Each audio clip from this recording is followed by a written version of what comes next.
so this is just our simple identification method that we use out in the barn. Just a piece of notebook paper. It's the easiest way, so we can quick write down the date that they've kidded, what number that we assign them, and if they've had a doe or a billy, and then how we've tagged them. So right now, each page can hold 25 kids, so it looks like we've had 54 kids to this date.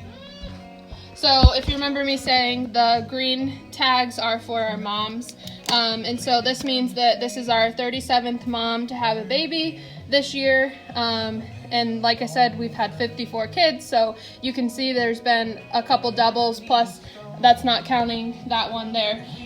We like these tags because goats tend to stick their head through gates and stuff.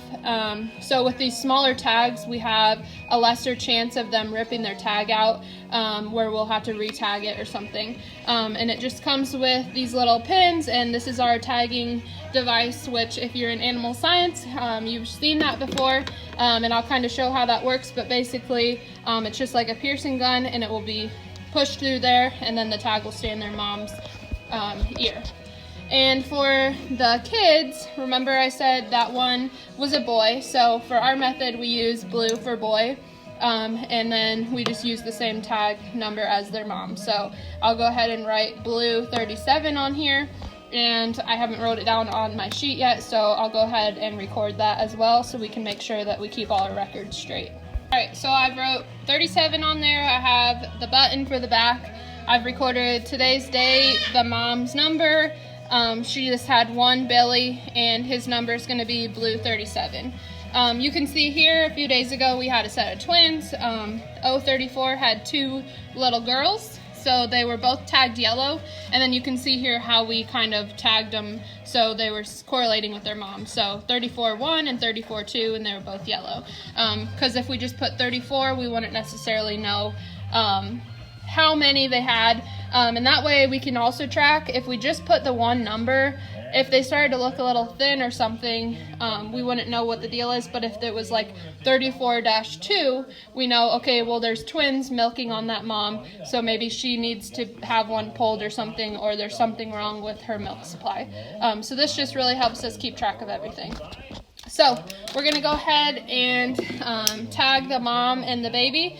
I'll try to do this the best I can, just holding my thing, but basically the button goes on this little hook here, and then this part will get clamped into here. And I need both my hands, so I will just show you a video after I get it done. Alright, so I just went ahead and put the mom's tag in. You can see that she has that green tag in now. She's a little worked up. They do tend to scream a little bit. It doesn't hurt them. It's just like piercing your ear. So basically, I had the pin on this side and the other side, and just clamp it together, let go, and then their tag is in their ear. So maybe I can show you with the little boy here. So how we decide, we just quick, he might scream, pick him up and check, okay, so he's a boy, so for sure we're going to tag him right, and like I said, we always tag in the left ear. So I'll go ahead, we got his button here. I'll try to do this with one hand. So we put the button on this side, and then clamp this in like so. Okay, alright, so we got our tag in there, and then we're going to put it in the left ear. So let me see if I can put this in my pocket so I can get video of what I'm doing here.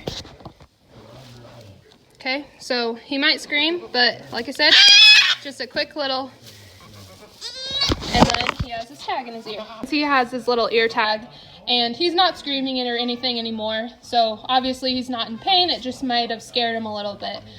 We don't necessarily give shots right away to our babies unless we see something wrong with them. So for instance, if they were outside and maybe they had a cough or something and we suspected that they had pneumonia, we would definitely start treating that right away. But what we do is we give all of our babies this optimizer, and it's just a paste, and it's a microbial gel supplement designed to feed to babies, so we feed it to our baby calves as well.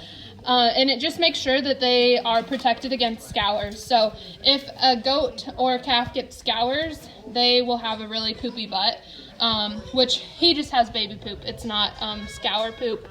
right now, and this just protects them. We've had really good luck. Every single goat that we've gave this to, we've not had any issues with. So this is just kind of our insurance, as we call it, and they only get 5 cc's. You can see here, and we give our calves 10 cc's. So I'll go ahead and do that.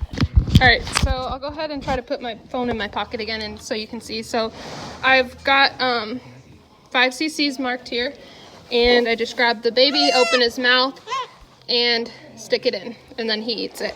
So I don't know if you guys saw any of that, but just a little bit of paste, and it's kind of tasty to them. There's eggshells, and it's tasty for them.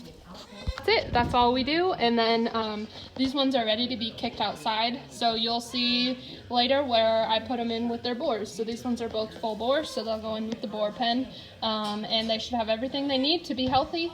And other than that, we'll just keep an eye on them.